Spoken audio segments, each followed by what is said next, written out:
Well, after a few days enforced absence due to illness, we're back, and here's today's look ahead video. We're going to be looking at the next 8 to 10 days today, because we're going to start setting the scene again for what's going on in the shorter term. With some long-range updates coming up this week. We've had an update from the JMA model looking at the weather out to June, so that'll be coming up later in the week, but I think for today we best set the scene for what's going on, because I've lost my storyline a little bit over the last few days being away. Now, before I get on with the video, there's the advertising, there's video ads on my pages at gazwebviz.com. If you press play on the video ad, be supporting gazwebviz.com. Thanks very much for doing that. Also got the content ads, there links to articles. If any of those articles are interesting to you, click through the link, you'll go to the website where the article is, and at the same time be supporting gazwebviz.com. Thanks very much for doing that. My eyes are clearing up, they're getting better. I'm on medication. It's a slow process, but things are improving. Thanks for all of your messages of concern over the last few days. So we're going to start off with the 500 millibar height anomaly flow charts. These are taking us for the next 8 to 10 days, 8 to 10 day mean anomalies, which will take us to around the 25th to the 27th of March. So getting towards the end of the month, actually, unbelievably. We're talking about the end of March, but there we go. Time doesn't hang around for any of us, does it? And, well, the mean flow is showing that in 8 to 10 days time, we're going to have yet another trough over the north and east of the states. It's been such a common feature through the winter, and it's still going on into the spring. It's very cold, digging down into the north and the east of the states, with a strong jet stream then coming out of the coming out of states into the Atlantic, rising around this ridge, sitting just to the west of the British Isles, and then going off in towards Europe. The East of the Earth, that is. This is the GFS, shows exactly the same sort of idea, although the trough to the north is a little bit stronger. It's the same sort of thing, really. Got that deep trough in the east and the northeast of the United States, taking a jet stream out into the Atlantic.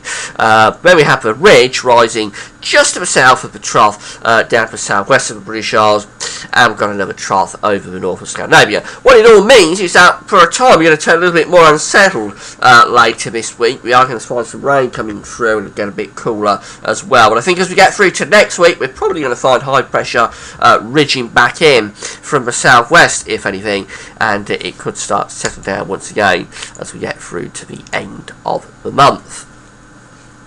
Having a look at the GFS temperature and precipitation on ensemble shows that we're pretty much above average at the moment. Red line here is where we should be at this time of the year. All members of the ensemble are above the red line. We're going to stay above the red line until we get to around the 21st of March. We're going to start turning it cooler. The ensemble members are dipping down below the red line for a few days, from around the 21st to say the 25th of March. Then they start to pick up again. Get a lot of scatter though in the second half of the ensemble, going towards the end of the month. This is the 1st of March just here. We have got a lot of scatter, but I think the overall trend is to start to lift the temperatures back up again through the final days of the month, in association with that ridge of high pressure starting to build to the southwest once again. Just turn a little bit more unsettled for a time as well after the 21st of March, in association with that cooler weather, but as the temperatures start to pick up, things should begin to dry out a little bit as well. So I think we are looking at a more unsettled phase, but it probably isn't going to last too long, and as we get towards the end of March, we're probably going to find high pressure coming back. The temperature anomaly for the next week, Monday the 17th, Tuesday the 25th of March, shows that we're going to be around average, maybe ever so slightly below average actually, but not deviating far from the seasonal normal really.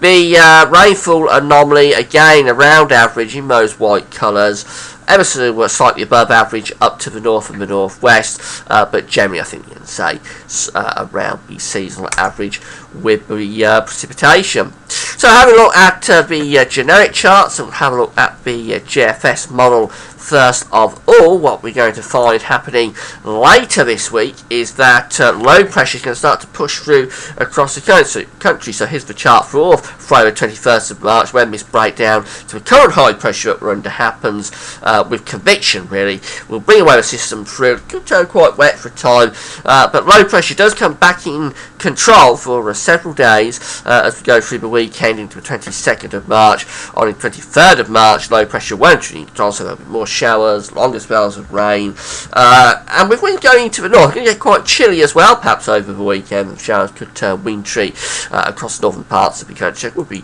night frost as well.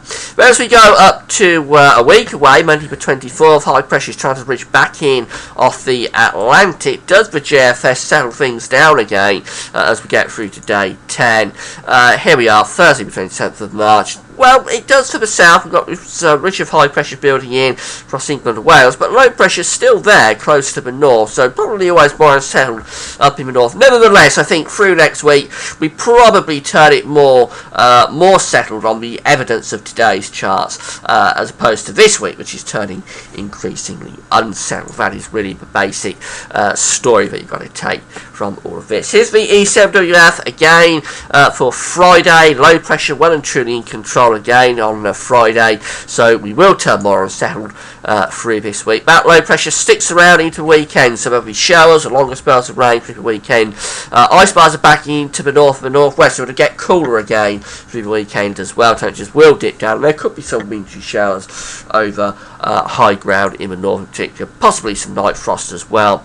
As we move through to the start of next week, there comes the high pressure beginning to reach back in off the Atlantic as that low pressure clears eastwards, and then the high pressure, well, comes in very strongly actually through next week. The E7WS shows it building in more strongly than the JFS, so that by the time we get through to Thursday the 27th, day 10, the high pressure is actually sitting there right over the top of the country at 1,030 millibars. That could be a bit overdone with the strength of the jet stream coming out of the Atlantic because of that very cold trough in the north and east of states. We're probably going to favour the GFS solution a little bit more, I think, which is that northern areas will probably stay quite unsettled even out to the end of next week, whereas England and Wales will start to see that ridge of high pressure building in. So what we're looking at is a more unsettled phase temporarily through the latter stages of this week into weekend. As we go into next week, though, I think we are looking at improving conditions, high pressure coming back in again, particularly for England and Wales. Scotland could stay more unsettled throughout next week, but overall nothing too dramatic going on. That sort of sets the scene of where the weather is. I say I've had a few days also we've lost the storyline. That's where the weather is going. Tomorrow we'll probably have a look at the extended JMA, the Japanese model, so come back for that. That's all for now. Thanks for watching. It's good to be back.